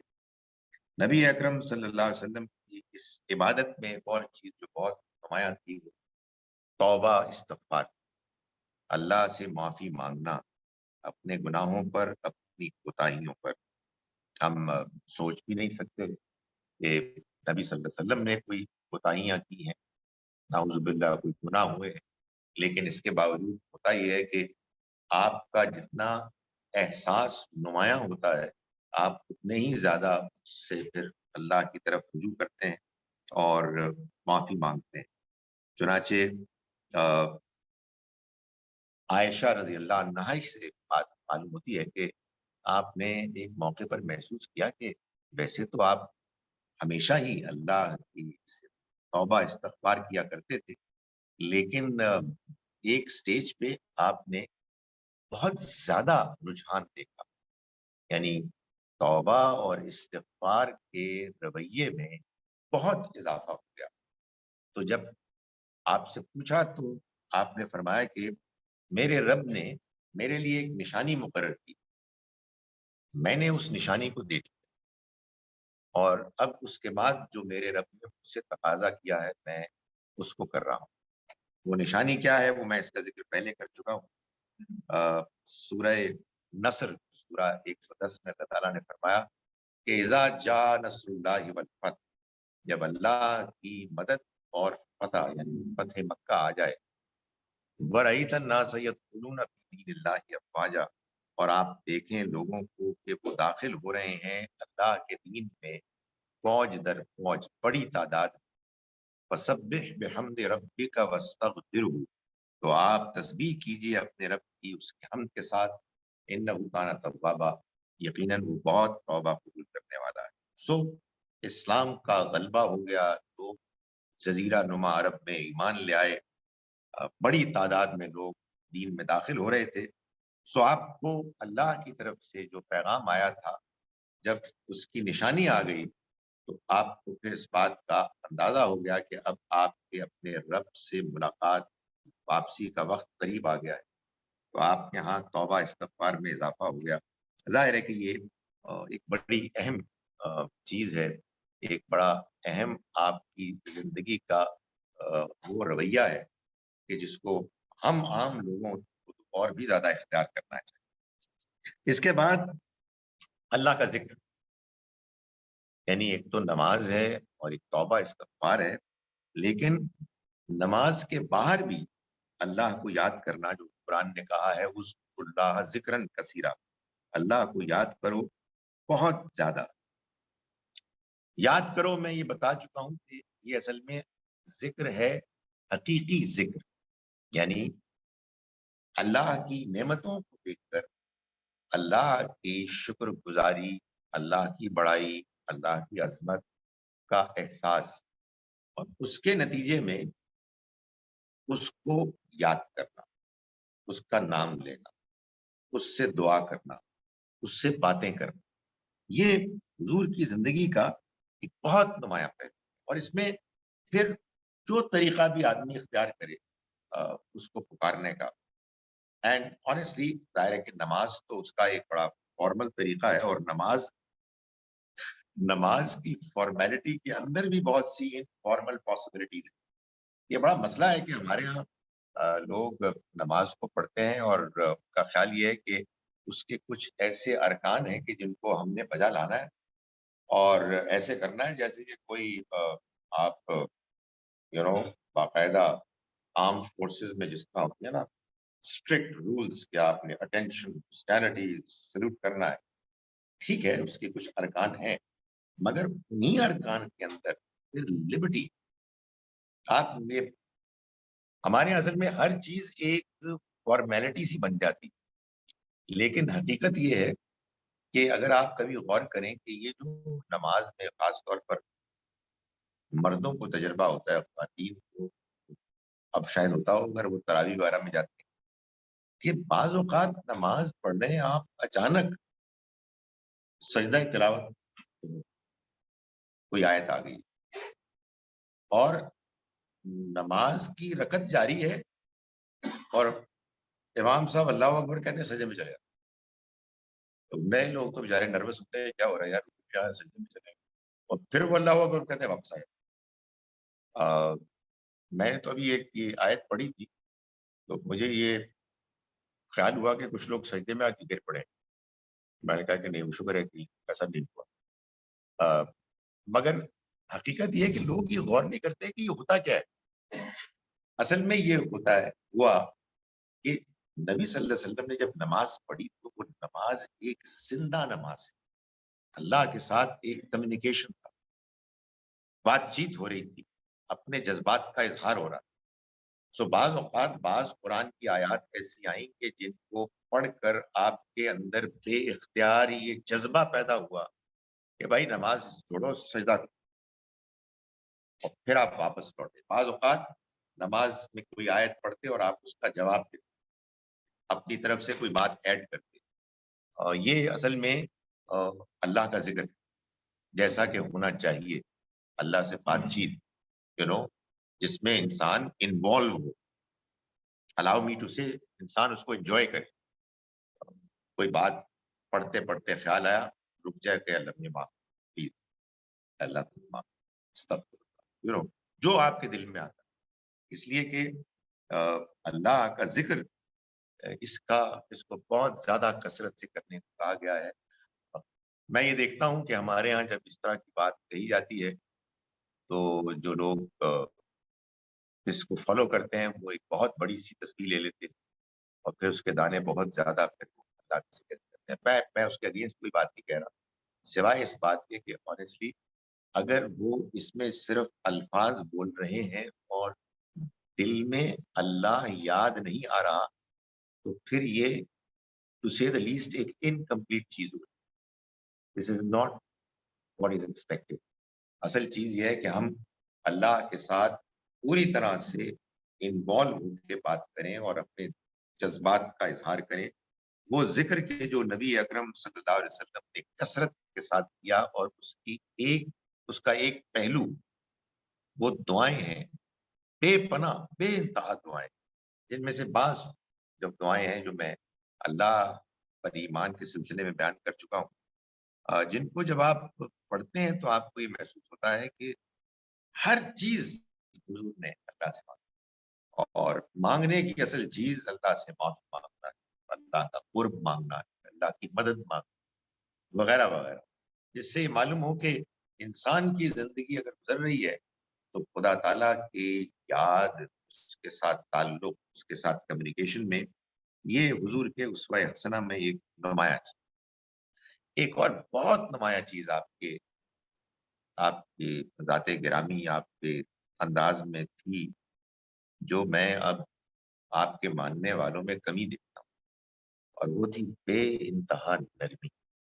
انسانوں کے ساتھ معاملہ کرنے میں نرمی، ناٹ سختی. اب تو معلوم ہوتا ہے کہ کوئی بندہ اگر دیندار ہو گیا ہے تو یار بچو، ماری نہ پڑ جائے یار، بڑے جلال والا آدمی. یعنی اتنی نرمی تھی کہ جب بات آخری زمانے تک پہنچ گئی تو جس میں کہ اللہ تعالیٰ کو سزا دینی تھی کفار، یہ میں الگ سے ڈسکس کر چکا ہوں. تو پھر اللہ تعالیٰ کو نبی صلی اللہ علیہ وسلم کو یہ کہنا پڑا کہ دیکھیں یا ایھا النبی جاہد الکفار والمنافقین، آپ منافقین اور کفار سے جہاد کریں، وغلظ علیہم، اور ان سے اب سختی کریں. اب ان سے سختی کریں جبکہ بات ان پر واضح ہو گئی ہے، اور اللہ اپنی اسکیم کے مطابق رسولوں کے زمانے میں ڈیڈ لائن گزر جانے کے بعد جو سختی کا تقاضا کرتا ہے اب آپ وہ کریں.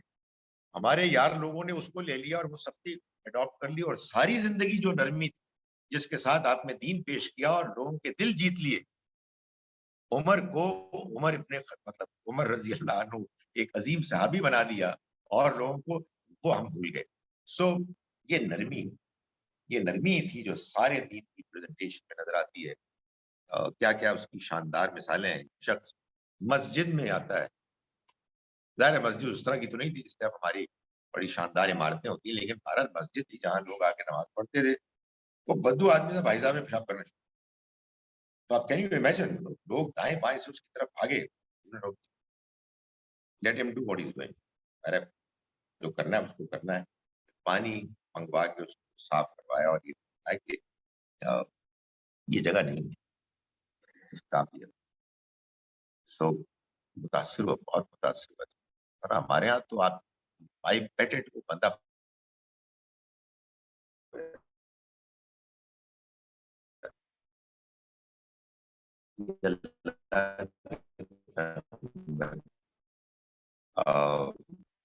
آپ خطبہ دے رہے ہیں جمعے کا, یہاں تو عام حالات میں یہ تبصرہ آتا ہے پر عمل کرنا چاہیے.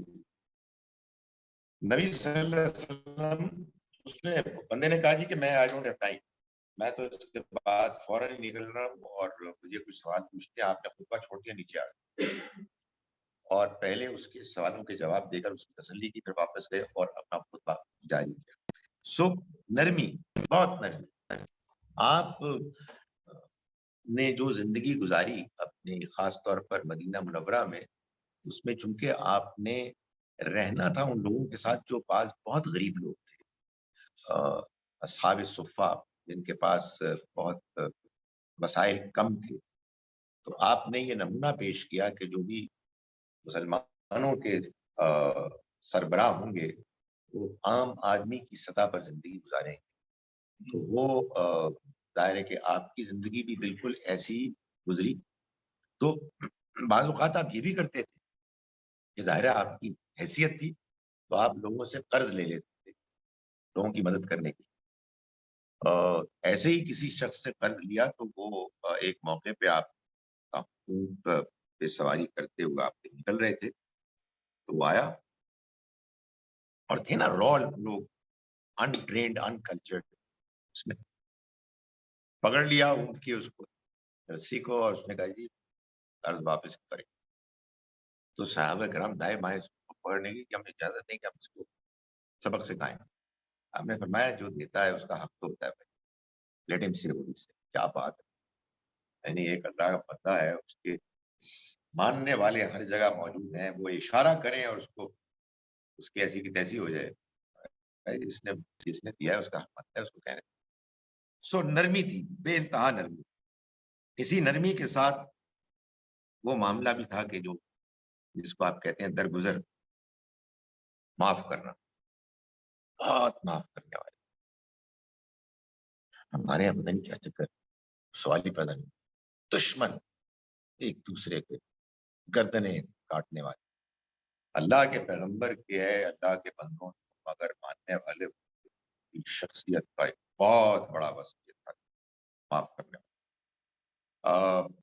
فتح مکہ کے بعد وہ لوگ تھے جنہوں نے کہ آپ کو, آپ کے ساتھیوں کو ستایا تھا, اتنا ستایا تھا کہ آپ کو شہر چھوڑنے کا, مکے چھوڑنے پر مجبور کر دیا تھا. اس کے بعد جب آپ فاتح کی حیثیت سے داخل ہوئے, کوئی عام ہوتا, کوئی جرنیل, کوئی فاتح پکڑ گیا تھا, آپ چھپے ہوئے تھے.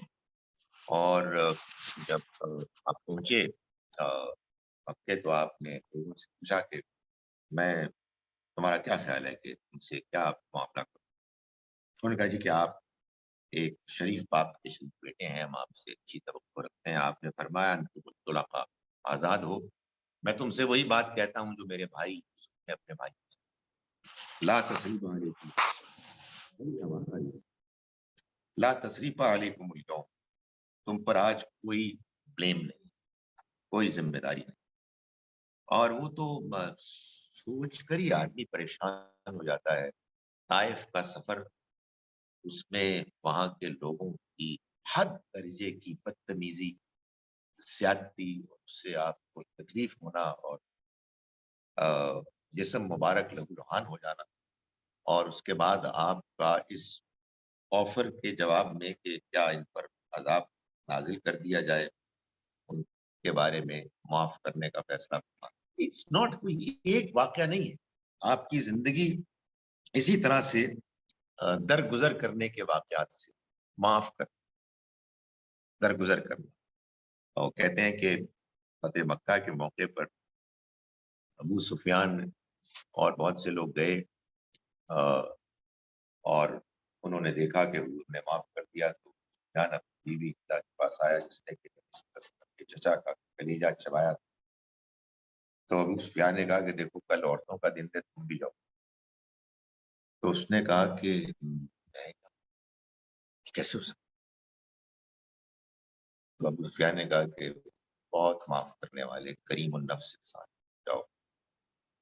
اور کچھ نہیں کہا انہوں نے، یعنی کوئی بدلہ نہیں، بدلہ نہ لینا اور معاف کرنا. آپ کے اندر کی نرمی کا یہ عالم تھا کہ آپ لوگوں کے بارے میں فکر مند رہتے، دشمنوں کے بارے میں فکر مند رہتے، لوگوں کی آخرت کے بارے میں فکر مند رہتے تھے. اور اللہ تعالیٰ یہ فرماتے ہیں پیغمبر ایسا لگتا ہے کہ آپ اپنے آپ کو ہلاک کر دیں گے اس غم میں کہ یہ ایمان نہیں لا رہے. یہ آپ کی کیفیت ہے. اس کی وجہ یہ ہے کہ اگر آپ کو معلوم ہے کہ خدا کی اسکیم کیا ہے اور آپ کو یہ معلوم ہے کہ قیامت کے بعد جو فیصلہ ہوگا اس میں جہنم کا انجام کتنا ہولناک ہے، تو کبھی وہ حرکت آپ نہیں کریں گے، اسٹیٹمنٹ نہیں دیں گے کہ یہ اور سارے کافر نے تھے جہنم میں جانا. استغفر اللہ. یہ سوچ، یہ جملہ وہی شخص بول سکتا ہے کہ نو آئیڈیا، اس کو پتہ ہی کچھ نہیں. اتنی دشمنی، اتنی نفرت، بھائی تم نے پیغام پہنچانے کے لیے کیا کیا ہے؟ اور آپ فیصلہ کیے بیٹھے ماننا ہے ہم مومن جنت میں جائیں گے، وہ کافر ہیں وہ جہنم میں جائیں گے، سڑیں گے اس میں ہمیشہ. اللہ کے پیغمبر جن کے سامنے وہ لوگ تھے کہ جو مخالفت کرتے تھے، ہر طرح کی دشمنی کرتے تھے، آپ اللہ کے پیغمبر تھے. آپ کے بارے میں یہ بتایا گیا کہ آپ بالکل واضح دین کا پیغام پیش کر رہے ہیں اور آپ کو دیکھنے والا یہ جانتا ہے کہ آپ اللہ کے پیغمبر ہیں. لیکن اس ساری مخالفت کے باوجود آپ درگزر کرتے اور لوگوں کی آخرت کے لیے فکر مند تھے. آپ کے اندر حد درجے انکساری اور عاجزی. آپ دوسروں کی بڑائی کو بیان کرنے میں کبھی بخل نہیں کرتے. ہمارے ہاں تو عام طور پر مسلمانوں کی تقریریں سنیں تو اس کی صرف تھیم یہی ہوتی ہے کہ نبی صلی اللہ علیہ وسلم کی سپیریورٹی اور باقیوں کی انفیریورٹی کو واضح کیا جائے. سارے نبی تیرے در کے سوال یہ ثابت کرتے ہیں. نبی صلی اللہ علیہ وسلم یہ بالکل اوتھینٹک روایات میں آتا ہے کہ ایک صاحب نے آ کے آپ کو ایڈریس کیا، سلام کیا، السلام علیکہ یا خیر البریہ، سلامتی ہو آپ پر اے تمام مخلوقات میں سے سب سے اعلیٰ. حضور کو خطاب کیا.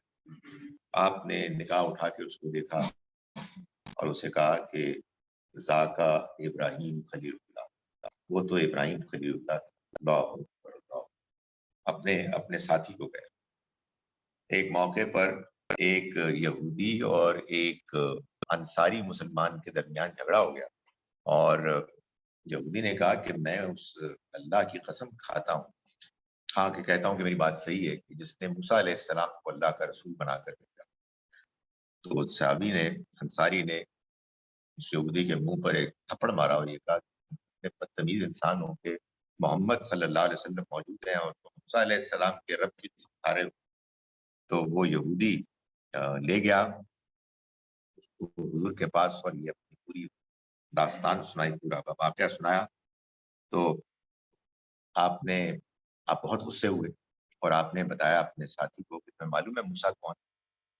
موسیٰ اللہ کے وہ رسول ہیں کہ جب سور پھونکا جائے گا تو سب انسان بے ہوش ہو جائیں گے اور میں بھی بے ہوش ہوں، اور جب دوسرا سور پھونکا جائے گا تو انسان اٹھیں گے اور میں اٹھوں گا تو مجھے یہ خیال ہوگا کہ میں سب سے پہلا اٹھنے والا ہوں، لیکن پھر میں دیکھوں گا کہ موسیٰ مجھ سے پہلے اٹھے ہوئے ہیں. یہ میں نہیں جانتا کہ اس کی وجہ یہ ہوگی کہ وہ مجھ سے پہلے اٹھے یا یہ کہ وہ بے ہوش ہوئے ہی نہیں. تو یہ کیا کیریکٹر ہے، کیا انسانیت ہے، یہ کیا عظمت ہے. انکساری، اپنے آپ کو بڑا بنانے کی کوئی کوشش نہیں، ڈاؤن ٹو ارتھ. اور حکمت، وزڈم، آپ لوگوں کے ساتھ معاملات کرتے تو حکمت کے ساتھ کرتے تاکہ کوئی ایسی چیز نہ ہو جس سے کہ لوگوں کو پریشانی ہو، کوئی ہرٹ فیل کرے، کسی کی انسلٹ ہو. اگر کبھی کوئی بات پوائنٹ آؤٹ کرنی ہو کسی کی غلطی، تو بجائے اس کے کسی کا نام لے کے اس کو پکار کے آپ کرتے، بس آپ ایک جنرل بات کر دیتے کہ نہ جانے آج کل لوگوں کو کیا ہو گیا ہے کہ وہ یہ اور یہ کرتے ہیں، سو دیٹ ایک پیغام سبھی کو پہنچ جائے، اور امید ہے کہ جس کو کہا جا رہا ہے وہ بھی سن۔ تو یہ آپ کی شخصیت کے بعض وہ پہلو تھے کہ جو آج قرآن مجید سے بھی سمجھ میں آتے ہیں۔ ایک دو باتیں میں آپ کے سامنے آخر میں اختصار کے ساتھ کر رہا ہوں۔ ایک تو یہ کہ لوگ بہت سے یہ کہتے ہیں کہ نبی صلی اللہ علیہ وسلم پر ایمان لانے کا یہ تقاضا ہے کہ ہم حدیث کو وہ حیثیت دیں کہ جو آلموسٹ قرآن کی ہے، ایک وہی مطلوع ہے اور ایک وہی غیر مطلوع ہے، اور ایک کی تلاوت ہوتی ہے، مطلوع کا مطلب اس کی تلاوت کی گئی اور غیر مطلوع اس کی تلاوت کی گئی۔ اور وہ یہ کہتے ہیں کہ قرآن مجید میں یہ جو آیت بار بار آتی ہے کہ اطیعوا اللہ و اطیعوا الرسول، اس کا مطلب یہ ہے کہ اللہ کی بھی اطاعت کرو، یعنی قرآن کو بھی مانو، اس پر عمل کرو، اور رسول کی بھی اطاعت کرو، یعنی حدیث کو بھی مانو، اس پر پہلی بات تو یہ کہ اس آیت کا یہ مطلب نہیں۔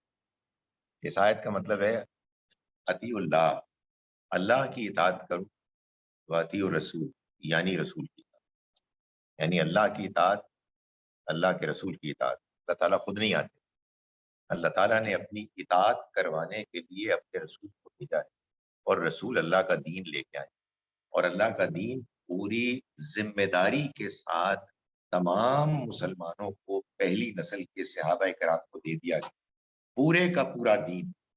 یہ آپ کی ذمہ داری تھی، بلغ ما انزل الیک، آپ پہنچا دیجئے جو آپ پر اتارا گیا ہے۔ فَإِن لَمْ تَفْعَلْ، پھر اگر آپ نے ایسا نہ کیا، فَمَا بَلَّغْتَ رِسَالَتَهُ، تو آپ نے اس کی رسالت کا حق ادا نہیں کیا۔ سو آپ نے پورا دین تمام مسلمانوں کو پہنچا دیا۔ وہ کیا تھا؟ وہ قرآن تھا اور سنت، یعنی وہ اعمال عبادات کے جو تمام مسلمانوں کو دے، نماز، روزہ، حج، زکوٰۃ، عید کی نماز، جمعے کی نماز وغیرہ وغیرہ۔ سو یہ اللہ کا دین ہے جو پوری ذمہ داری کے ساتھ تمام مسلمانوں کو پہلے دن سے دے دیا گیا۔ الحمدللہ اس امت میں کبھی ایک دن بھی ایسا نہیں آیا کہ جب یہ دین مسلمانوں کے پاس نہیں تھا۔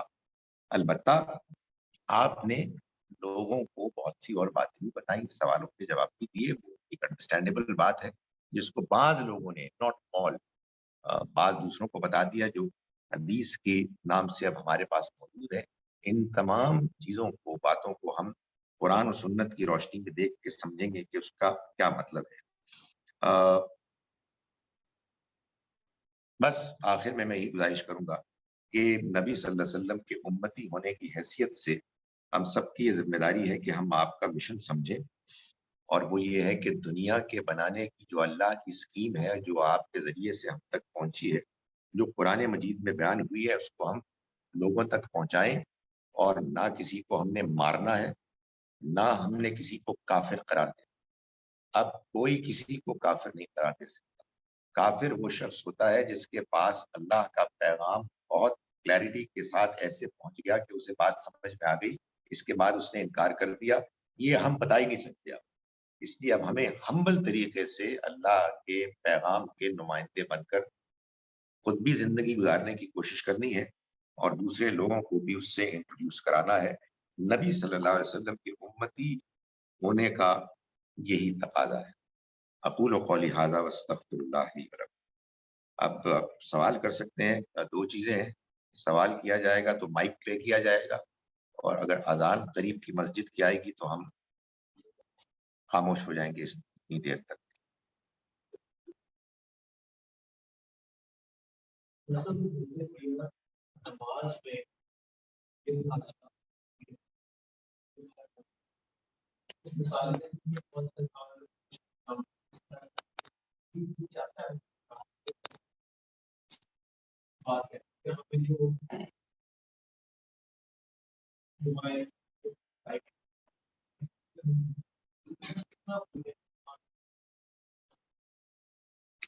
نماز کے دو حصے، ایک لازم ہے اور ایک اختیاری ہے۔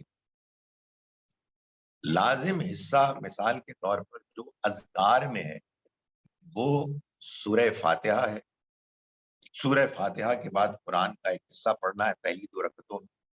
اللہ اکبر کہنا ہے, سمع اللہ لمن حمدہ ربنا لک الحمد کہنا ہے, اور آخر میں السلام علیکم ورحمۃ اللہ کہنا ہے. یہ اذکار حضور نے اپنی تمام نمازوں میں ایسے ہی بجا لائے, اختیار فرمائے. باقی آپ کو پر چھوڑ دیا, آپ جو چاہیں اور پڑھیں اللہ کو یاد کرنے کے لیے. جو ہمیں اذکار عام طور پر ہم پڑھتے ہیں وہ اصل میں ہمارے ہاں سب کانٹیننٹ میں علماء نے کہا کہ اب ان لوگوں کو زیادہ پتہ تو ہے نہیں, ان کو زیادہ فریڈم دیا تو ہو سکتا ہے کنفیوز ہو جائیں, تو بس پھر رکوع میں سبحان ربی العظیم ہے اور سجدے میں سبحان ربی الاعلیٰ ہے, اور شروع میں سبحانک اللہم ہے وغیرہ وغیرہ. نہیں, بہت اختیار ہے, اور نماز ہے ہی اللہ سے ملاقات اور اللہ کے ساتھ تعلق. تو یہ ایک بڑا حسین امتزاج ہے نماز کے. بعض چیزیں ہیں جو فکسڈ ہیں, لازم ہیں, ان کو کوئی بدل نہیں سکتا. وہ لازماً عربی میں پڑھی جائیں گی جیسے کہ بتایا گیا ہے, لیکن اس کے علاوہ اختیار ہے. یہ ہماری مسجد والی نہیں ہے, تو یہ بند ہوگی تو پتہ لگے گا مسجد کی اذان کی.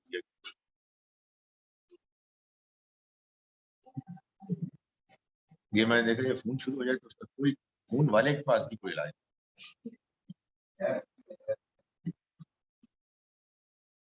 تو اس میں آپ کچھ بھی پڑھ سکتے ہیں. ظاہر ہے جو ذکر سے متعلق چیز, آپ کی کوئی ضرورت ہے, آپ اللہ کی بڑائی بیان کرنا چاہتے ہیں, آپ کو کسی کو غلطی یاد آ گئی, آپ کو کسی کی ضرورت یاد آ گئی ہے, تو آپ وہ کر سکتے ہیں. آپ ہاتھ اٹھانا شروع کر دیں, آپ بے شک اٹھا لیں, آپ جو اس وقت جیسچر آپ کے ذہن میں آتا ہے. لیکن یہ اپنی نفل نماز میں کریے گا, پلیز مسجد میں نہ کریں, کیونکہ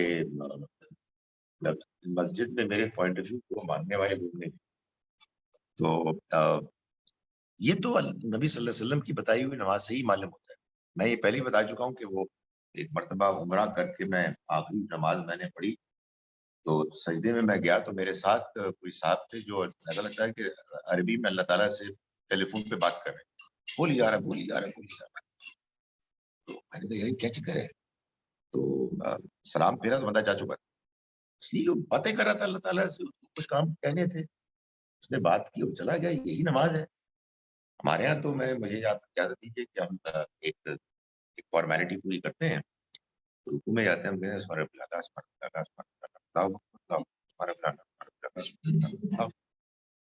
یار آپ کو اتنا بڑا موقع ملا ہے کہ آپ خدا تعالیٰ کے قریب ہیں. قرآن کہتا ہے اللہ لا تطیعہ واسجد واقترب, اور قریب آ جاؤ. اس قرب کی اس کیفیت میں آپ نے جو مانگنا ہے مانگیں, سبحان ربی الاعلیٰ بھی پڑھیں, اس کا مطلب سمجھ کے پڑھیں. اللہ سے جو دعا کرنی ہے, معافی مانگنی ہے, جنت مانگنی ہے, جہنم سے بچنا مانگنا ہے, کسی کی ہدایت مانگنی ہے, اپنے لیے کوئی دنیا کی چیز مانگیں, جسٹ ٹاک ٹو ہیم. جب آپ اس طرح سے اپنی نماز پڑھیں گے لازمی اذکار کو بجا لاتے ہوئے, تو میں آپ سے گزارش کروں کہ نماز پڑھنا مشکل نہیں ہوگا, نماز چھوڑنا مشکل ہو جائے گا. اس لیے کہ ظاہر ہے کہ آپ اللہ سے بات کر رہے ہیں اور آپ محسوس ہوتے ہیں اللہ تعالیٰ آپ کی بات سن رہا ہے, کیا کہنے ہیں اس کے.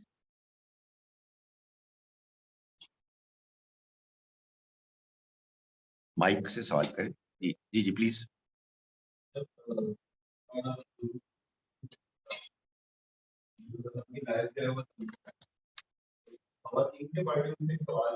ہمارے معاشرے میں اور وہ بڑی ریشو ہوگی, تو صحابیات کا جو ذکر ہے وہ بہت کم نصیب ہے. صحابیات کی سیرت جو ہے وہ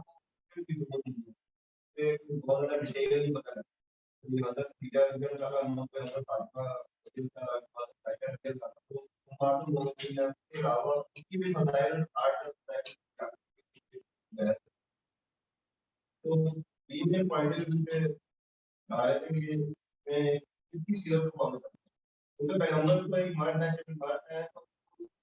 خواتین وہ اخلاقیات اور باقی ساری چیزوں کو فالو ہو سکتی ہیں.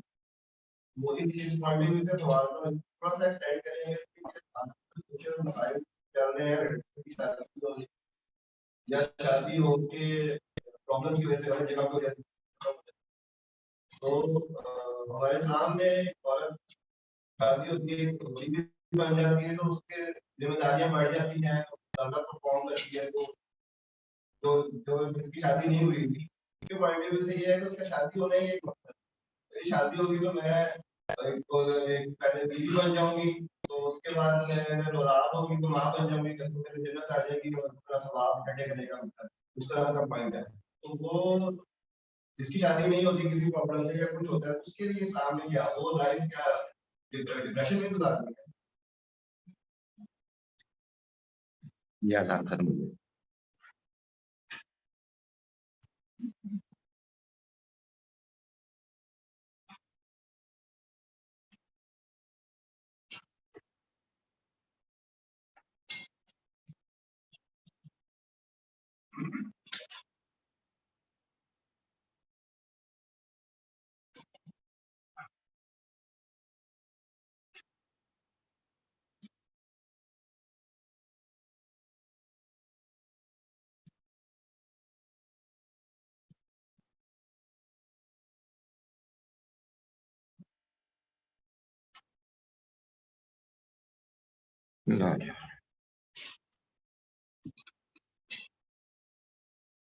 دیکھیے لقد کان لکم فی رسول اللہ اسوۃ حسنہ کی انڈرسٹینڈنگ کو میں نے کچھ بیان کرنے کی کوشش جو بات میں نے بیان کی اس میں کوئی ایک چیز بھی ایسی نہیں ہے کہ جو میل اسپیسیفک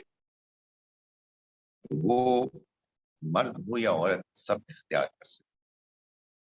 ہمارے ہاں اس آیت کی تشریح میں بہت سی مختلف باتیں کی جاتی ہیں اور جن کو میں نے بیان نہیں کیا اس لیے کہ میرا خیال ہے کہ پازیٹیو بات اگر بیان ہو جائے تو پھر کوئی کرٹیسزم کرنے کی ضرورت نہیں ہوتی, اس سے خواہ مخواہ ٹینشن پیدا ہو. ہمارے ہاں لوگوں نے اسوہ حسنہ کے ڈسکرپشن میں نبی صلی اللہ علیہ وسلم کا ظاہری حلیہ اور اس زمانے کے جو خاص طریقے تھے سواری وغیرہ رہن سہن اس کو بھی شامل کر لیا. نہیں وہ تو ہر دور کے الگ الگ تقاضے ہیں, ہر علاقے کے الگ الگ تقاضے ہیں. کسی کو اس طرح کا ظاہری حلیہ اختیار کرنا ہے اس کی اپنی مرضی ہے. دین نے اس کا تقاضا نہیں. دین کا تقاضا ہے اخلاق, کردار اور اس سے متعلق معاملات.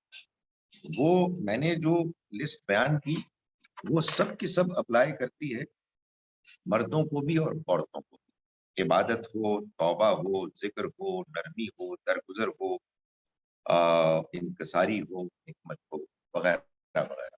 سورہ احزاب سورہ نمبر 33 کی آیت نمبر 35 میں اللہ تعالیٰ نے 10 اوصاف ایٹریبیوٹس بیان کیے ہیں انسانوں کے کہ جو اعلیٰ کردار اور اخلاق رکھنے والے مسلمانوں کو اختیار کرنے چاہیے. اس میں مردوں کے ساتھ عورتوں کا ذکر ہر جگہ ہے. ان المسلمین والمسلمات والمؤمنین والمؤمنات والقانتین والقانتات اینڈ سو آن. جو بات آپ نے مثالوں کے طور پر بیان فرمائی وہ ظاہر ہے کہ کچھ جینڈر اسپیسیفک معاملات ہیں. اللہ نے اس دنیا کو, میں نے گزارش کی کہ ایسے بنایا ہے کہ اس میں ہر چیز کو جوڑا جوڑا رکھا ہے اور کچھ تقسیم کی ہوئی ہیں ذمہ داریاں. تو جو جینڈر اسپیسیفک ایشوز ہیں ان کو ایڈریس کرنا چاہیے دین کے اسپرٹ کی روشنی میں. اس کے حوالے سے یہ ہمارے ہاں کی بدقسمتی ہے کہ ہم اگرچہ کہ یہ بات صحیح ہے کہ خاتون کا جب اس کی شادی ہو جائے اور اولاد ہو جائے تو سب سے اہم رول ماں کا ہی ہوتا ہے, لیکن اس کا یہ ہرگز مطلب نہیں کہ اس کے علاوہ اسے کچھ اور نہیں کرنا. یا وہ کچھ اور نہیں کر سکتی،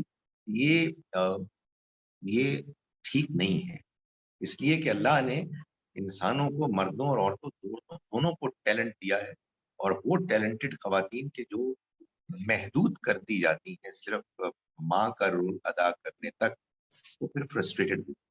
تو اس کو ہمیں بہتر کرنا ہے، اور ظاہر ہے کہ لوگوں کو سمجھانا ہے. اور یہ ایسے ہی ہو سکتا ہے کہ ہم دین کو سمجھیں، اس کے بارے میں ہم ڈسکشن کریں اور لوگوں کو انکریج کریں کہ وہ اپنا انپٹ دیں اور یہ بات سمجھیں کہ جو دین نے توقعات، ایکسپیکٹیشنز نہیں بتائی ہیں، ان کو دین کا حصہ نہ بنائیں. لیکن ایک پرابلم ہے نا ہمارے، دین کو ہم نے مانا ہے جذباتی طور پر، ٹریڈیشن کی حیثیت سے، اور اس میں انفارچونیٹلی سوال کرنا اور کریٹیکلی بات کو ایگزامن کرنا تمیز کے دائرے میں، اس کی گنجائش نہیں. لوگ مشتعل ہو جاتے ہیں، لوگ غصے ہو جاتے ہیں. سو اس ساری چیز کو ٹھیک کرنا ہے، اور ظاہر ہے کہ یہ اللہ کے بتائے ہوئے پیغام اور اس کے پیغمبر صلی اللہ علیہ وسلم کی اعلیٰ جو سیرت ہے، اس کی روشنی میں ہی ہم سمجھ سکتے ہیں. باقی سیرت کی کتابوں میں جو باتیں بھی ہیں، ان سب کو ہم قرآن مجید ہی کی روشنی میں سمجھیں گے. لوگوں نے کام کیے ہیں خواتین کے معاملات میں بھی، لیکن آئی انڈورس واٹ یو سیئنگ، اور کام بھی ہونا چاہیے.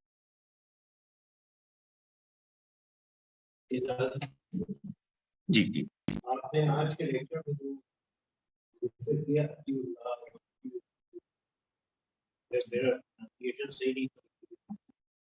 لیکن جو آج کی سب سے چیز مجھے لگی ہوئی کہ ہمیں اس کو فالو کرتے ہوئے، اس کو پڑھتے ہوئے ہمیں حدیث کو کنفیوز نہیں کرنا. یہ میرے خیال ایک بہت اہم چیز. ایک تو اس کا میں شکریہ ادا خاص طور پہ کہ اگر کوئی نہیں سمجھ پایا تو میری اپنی فیلنگ یہ ہے کہ آج کے کی سب سے قیمتی چیز جو آپ نے بتائی یہ ہے مجھے محفوظ کی. دوسری چیز جو سوال کی ضرورت ہے وہ یہ ہے کہ آپ نے سجدے کا ذکر کیا. حضور کے زمانے میں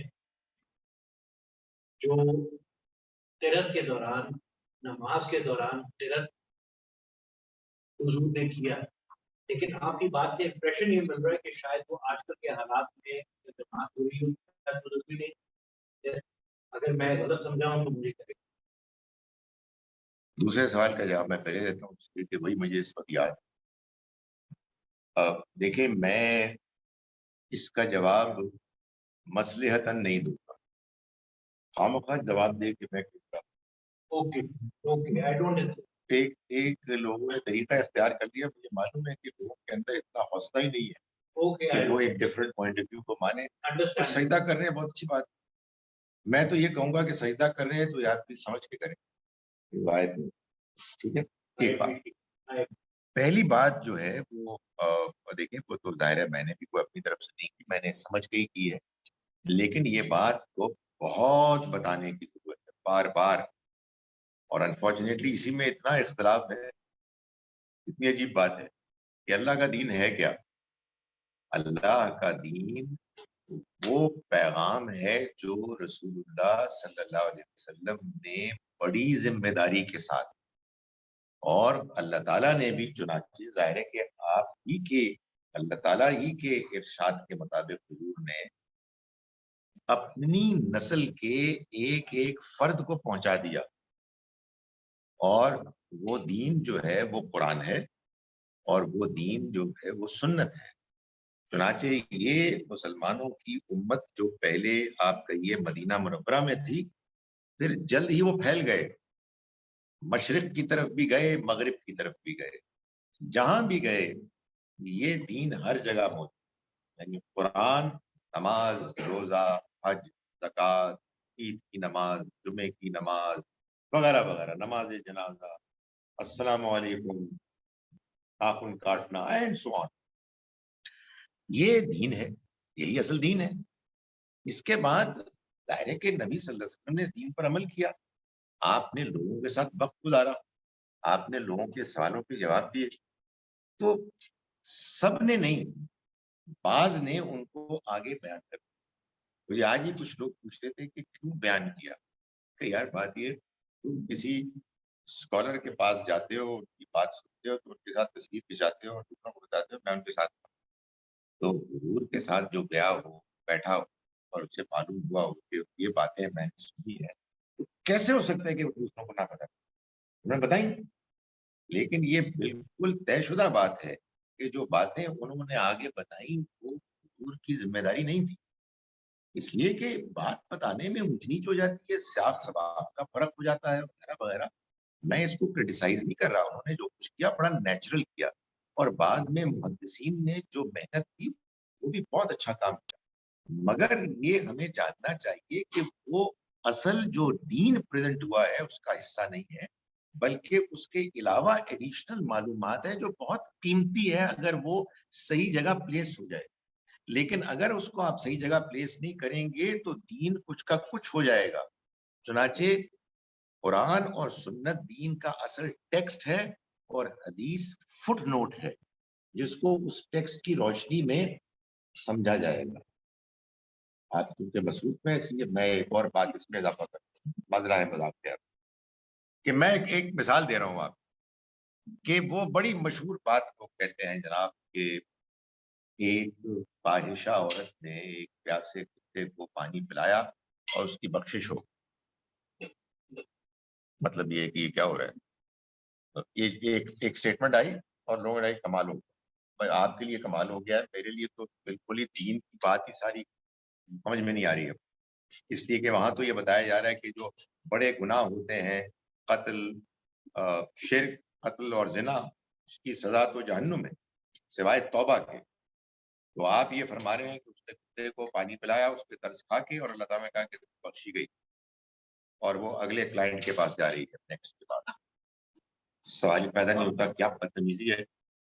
پوری بات یہ ہے جو نہیں بیان کی بیان کرنے والے نے بھول گئے, یا سچی باتیں امپلائڈ تھی, یہ بات کی انڈرسٹوڈ بات تھی کہ اس نے جب کتے کو پانی پلایا ترس کھا کے, تو اللہ نے اس کے اندر توبہ کی توفیق پیدا کر دی, اس کا دل مائل ہو گیا, وہ پاک صاف ہو گئی, اس نے اگلی زندگی پاکیزگی کی گزاری.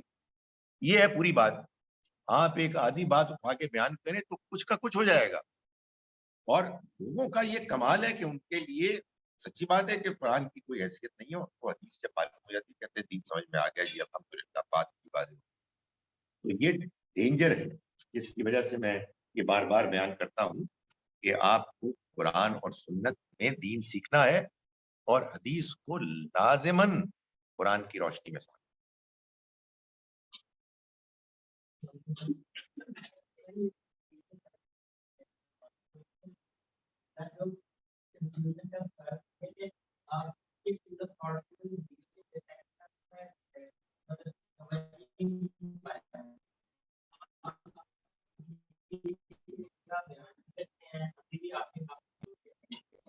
جب لیکن کوئی میں نے آبزرو کیا ہے, لیکن جب میں نے کسی کو آپ کے مطلب حدیث کا حوالہ دیتے ہوئے دیکھا تو آپ تھوڑا سا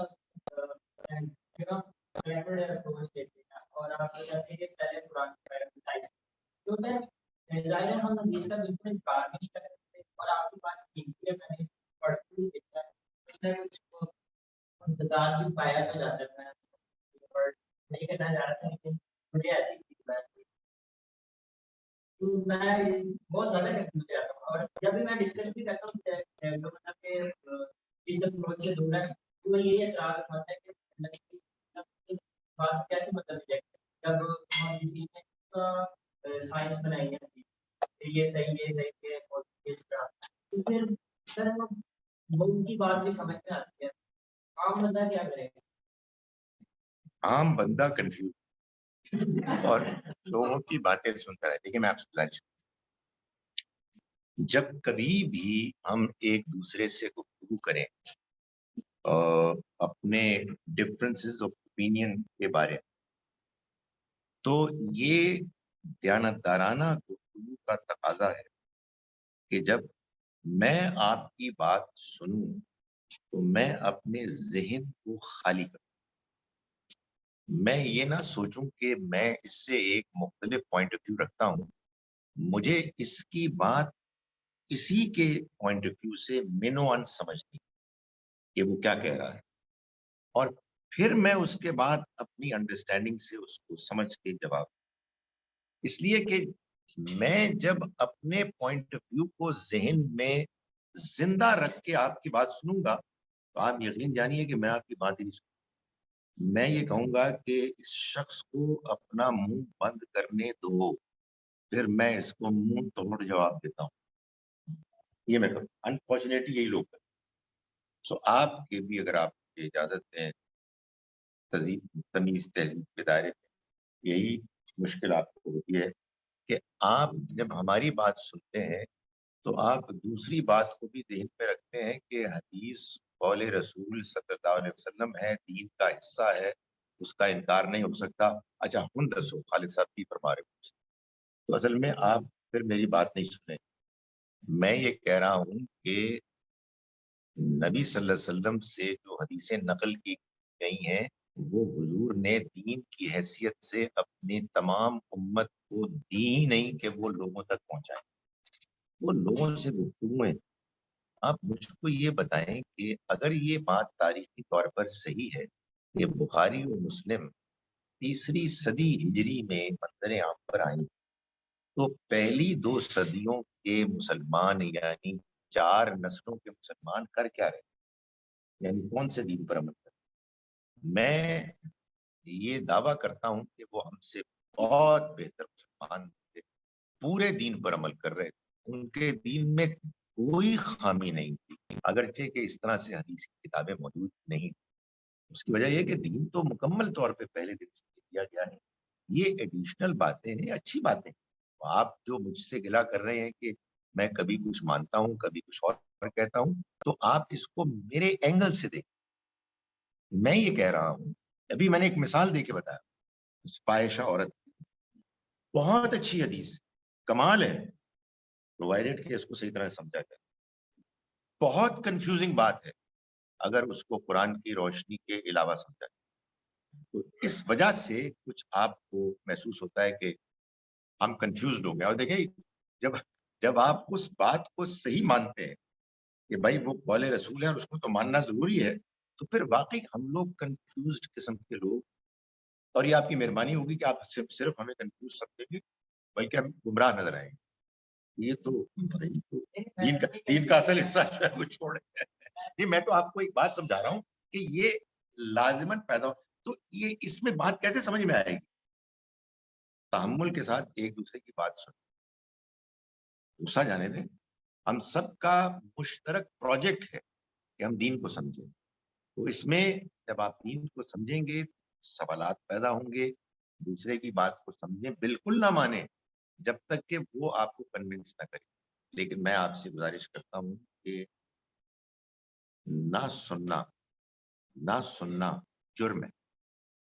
قرآن یہ کہتا ہے کہ نبی صلی اللہ علیہ وسلم نے جب دین پیش کیا تو آپ سے جو مختلف لوگ تھے ان کا اپنا ایک دین تھا، یعنی وہ کوئی ملحد آزاد خیال بدماش لوگ نہیں تھے، وہ ایک دینی نیریٹو رکھتے تھے، اور وہ کہتے ہیں ہم نے کی بات نہیں، کانوں میں انگلیاں ڈالو، سیٹیاں بجا دو، کھپ ڈال دو تاکہ بات ہی نہ سننے کو، تو یہ اگر ہمارے لوگ کریں تو ٹھیک کریں، نہیں ٹھیک، آپ ہماری بات دھیان سے سنیں، اور دیانتداری سے سننے کے بعد کہیں کہ آپ کی بات ٹھیک نہیں، الحمدللہ کوئی مسئلہ نہیں ہے، میں آپ کی بات پر غور کروں گا، کیپ ٹاکنگ اباؤٹ اٹ، ہو سکتا ہے ہمیں بات سمجھ میں آ جائے، اور اس کا بھی ایک ہلکا سا امکان ہے کہ آپ کو ہماری بات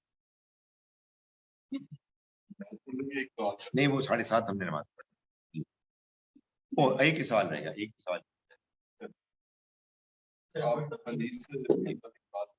جی۔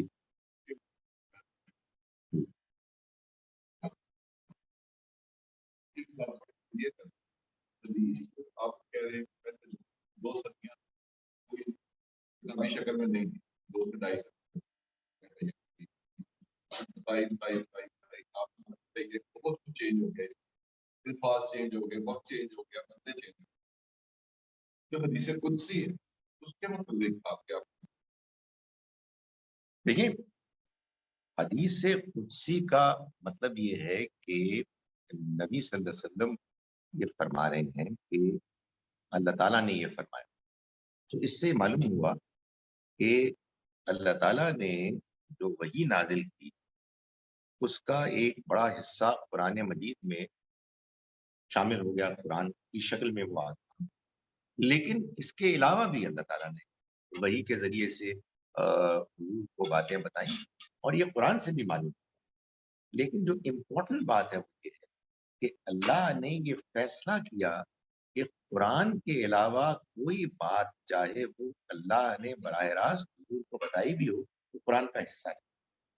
وہ ہمیں بات ملی ہے حدیث کے ذریعے سے، چنانچہ اس کو بھی ہم قرآن کی روشنی میں، یعنی محض یہ بات کہ نبی صلی اللہ علیہ وسلم کے بارے میں یہ کہا گیا کہ آپ نے یہ فرمایا کہ یہ اللہ تعالیٰ فرما رہا، یہ بات اصل میں کسی صحابی نے، ایک نے، دو نے، کسی اور تابعی کو، ایک دو کو بتائی اور یوں چلی.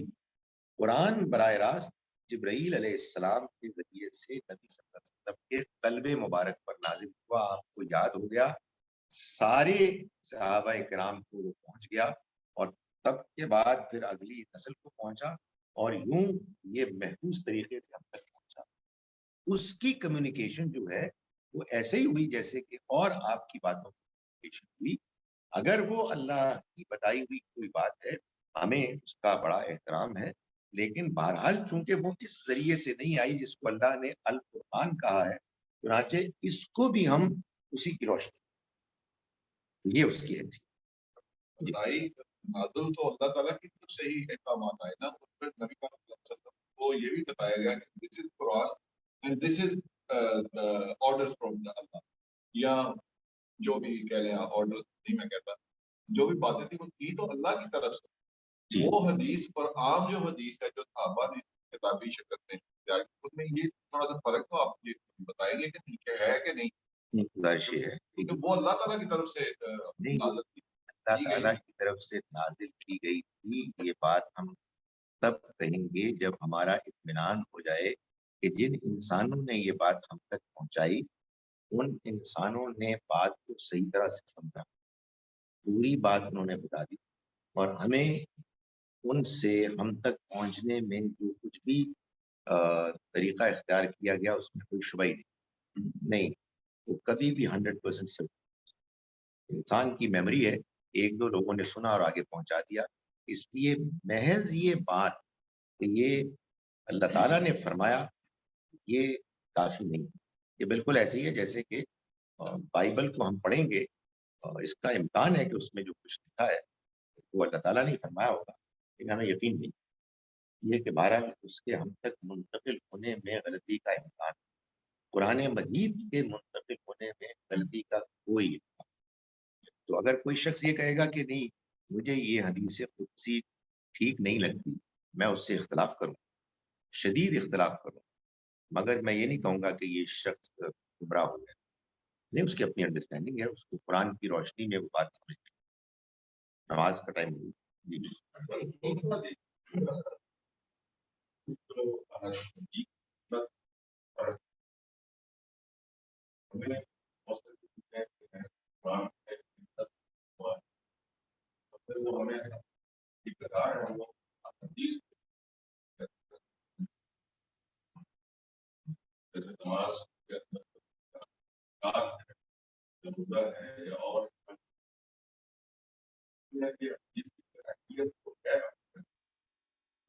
اس میں گزارش یہ ظاہر وقت کم ہے، میں کا جواب دیتا ہوں کہ یہ ساری کی ساری باتیں جو لازم سنت میں وہ مسلمانوں کو دے دی گئی.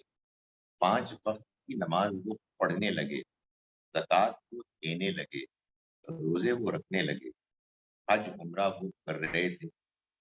یہ بعد میں حدیث نے بھی بیان، یعنی ایسا نہیں ہے کہ حدیث میں بیان ہوئی اور لوگوں نے پھر عمل کیا تو پھر تو یہ ماننا پڑے گا کہ تیسری صدی میں اصل میں عمل ہوا. نہیں، وہ پہلے دن سے ہو رہا جب کوئی کتاب نہیں تھی، اس لیے کہ وہ ڈائریکٹلی دیا گیا ذمہ داری کے ساتھ، اور وہ ایسے ہی دی گئی سنت جیسے قرآن دیا.